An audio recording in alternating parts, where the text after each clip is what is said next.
জুলাই আগস্টে গণহত্যার অভিযোগে দায়ের করা মামলায় আওয়ামী লীগ নেতা আমির হোসেন আমু এবং মোহাম্মদ কামরুল ইসলামকে আন্তর্জাতিক অপরাধ ট্রাইব্যুনালে হাজির করা হয়েছে। সকালে তাদেরকে মানবতাবিরোধী অপরাধের অভিযোগে হাজির করা হয়। আন্তর্জাতিক অপরাধ ট্রাইব্যুনালের চেয়ারম্যান গোলাম মর্তুজা মজুমদারের নেতৃত্বাধীন বেঞ্চে এ বিষয়ে শুনানি অনুষ্ঠিত হচ্ছে। ট্রাইব্যুনালের অন্য দুই সদস্য হলেন বিচারপতি মোহাম্মদ শফিউল আলম মাহমুদ এবং অবসরপ্রাপ্ত জেলা ও দায়রা জজ মোহাম্মদ মহিতুল হক এনাম চৌধুরী। গত ২রা ডিসেম্বর আওয়ামী লীগের সাবেক এই দুই মন্ত্রীকে হাজির করার জন্য ট্রাইব্যুনালের কাছে পৃথক দুটি আবেদন করেন প্রসিকিউটর গাজী মনোয়ার হুসাইন এবং বি.এম. সুলতান মাহমুদ। আন্তর্জাতিক অপরাধ ট্রাইব্যুনালে আছেন স্পেশাল করেসপন্ডেন্ট হাসান জাবেদ। আমরা এখন সরাসরি যুক্ত হচ্ছি তার সাথে। জাবেদ, আমির হোসেন আমু এবং কামরুল ইসলামকে তো ট্রাইব্যুনালে হাজির করা হয়েছে, তো এ বিষয়ে আর কি তথ্য আপনার কাছে রয়েছে আমাদের জানাবেন।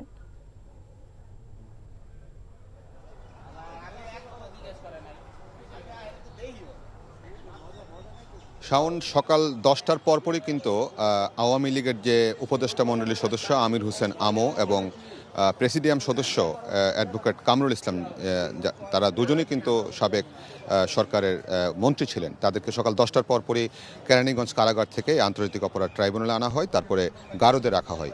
ঠিক 11টা 40 মিনিটে তাদেরকে ট্রাইব্যুনালের যে এজলাস কক্ষ সেখানে নেওয়া হয় এবং 11টা 45 মিনিটে বিচার কাজ শুরু হয়। তারপর বিচার কাজ শুরু হওয়ার পর প্রথমেই তাদের পক্ষে দুজন আইনজীবী গিয়ে ওকালতনামা সই করার জন্য অনুমতি প্রার্থনা করেন। ট্রাইব্যুনাল সেই অনুমতি দেন এবং আগামীকাল থেকে আগামী মামলা দিনের থেকে তারা কিন্তু এই মামলায় শুনানি করতে পারবেন তাদের পক্ষ থেকে। আর এখন যেটা হচ্ছে যে প্রথমে প্রসিকিউটর এম.এইচ. তামিম অ্যাডভোকেট, তিনি দাঁড়িয়ে ট্রাইব্যুনালকে বলেন কোন প্রক্রিয়ায় তারা এই মামলায় আসামি হয়েছে, তাদের অপরাধটা কী, জুলাই আগস্টের গণহত্যায় তাদের ভূমিকা কী ছিল।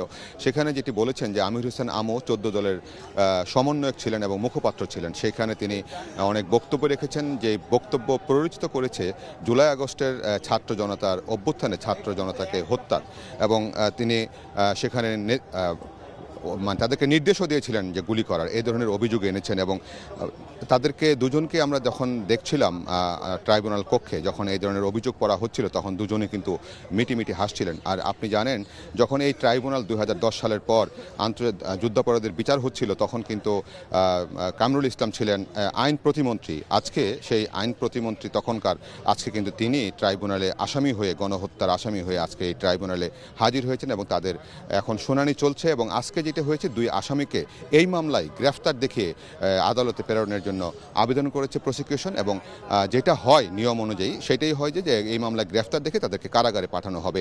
এই মামলাটা হচ্ছে গত 18 নভেম্বরে কিন্তু এই মামলায় 13 জন রাজনীতিবিদ, সরকারের মন্ত্রী, এমপি তাদেরকে আনা হয়েছিল এবং তারাও দুজনও কিন্তু এই মামলার আসামি। সেটা হচ্ছে আইসিটি বিডি কেস নং 3। এই 3তে 45 জন আসামির বিরুদ্ধে কিন্তু ট্রাইব্যুনাল গ্রেফতারি পরোয়ানা জারি করেছিল এবং বিভিন্ন পুলিশ সদস্য সহ এই মামলায় এই পর্যন্ত 25 জন আসামিকে গ্রেফতার দেখানো হবে আজকে দুজন হলে, অর্থাৎ 45 জনের মধ্যে 25 জনকে এই মামলায় গ্রেফতার দেখানো হবে। জানছিলাম ট্রাইব্যুনালের খবর।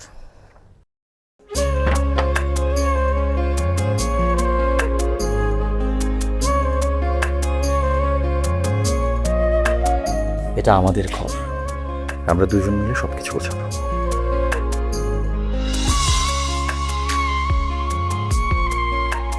বাহ, এই ঘরটা এতদিন মরে আসছিল, নতুন বউয়ের হাত পরে একটা চক চক চক চক করতেছে।